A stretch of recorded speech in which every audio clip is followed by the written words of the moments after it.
వచ్చి నన్ను ముట్టే మగాడు ఆడు పిలుచుకొచ్చిన దేవుడు ఎవడు? నేనే వీరసింహారెడ్డి. పుట్టింది పులిచెర్ల, చదివింది అనంతపురం, రూలింగ్ కర్నూల్. సచ్చేదానికి నా ఊరు వచ్చినావా?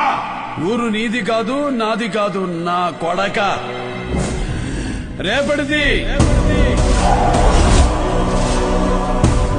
ఆ రేపటి తరమే నీ చావు కోరుకుంటూ నా ఇంటి తలుపు తట్టింది.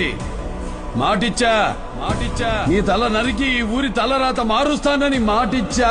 నరకటానికి ఇది గొర్రెతలో మేకతలో కాదు, గంగిరెడ్డి తల. తాకాలంటే కత్తి కూడా వణుకుద్ది. నిన్ను తాకాలంటే కత్తి వణుకుతుందేమో, నేను బరిలో దిగితే సీమే వణుకుద్ది.